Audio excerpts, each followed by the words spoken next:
रांगेमध्ये उभा गॅस सिलेंडरचा तुटवडा होताना दिसतोय काय? सकाळपासून आता 8 दिवस झाले बुक करून OTP नंबर आलेला अजून पण माझ्या घरी गॅस असेल नाही म्हणून मी सकाळी आता आलो. अर्धा पाऊण तास झाला अजून पण नंबर लागला. काउंटर 2 बसवलं तर बरं त्यामुळे अर्धा तास पाऊण तास जातोय ते लाईनमध्ये उभं राहून. कुठेतरी तांत्रिक अडचणी होत पण त्रास होताना दिसतोय, काय सांगाल? ज्या पद्धतीने मोबाईलमध्ये बुक केल्यानंतर सुद्धा तांत्रिक अडचणी येत आहेत म्हणजे ते अडचणी येतात. ते सांगा पहिल्या कसं ताबडतोब आहे ना, हे आता तुमचे काय रस्ते झाले तर आम्हाला काय माहीत नव्हतं. पण तुम्ही सिलेंडर आणून द्यायला पाहिजे ना. आता मला 10 दिवस झाले आहेत अजून पण आलेलं नाही आहे. आता लाईनमध्ये उभा आता पाऊण तास झाला आहे मला इथे उभा राहून.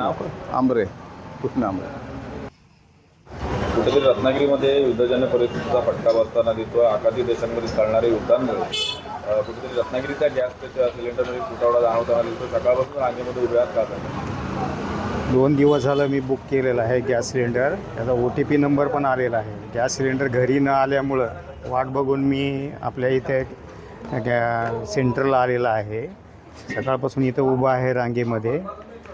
तर आता काय होतं ते बघायचं आहे, कारण हा परत आम्हाला गॅस सिलेंडर घेऊन यावा लागतो. आणि भरलेला सिलेंडर त्यात गाडीतसुद्धा पेट्रोल भरलेलं आहे आणि सिलेंडर पण भरलेला आहे.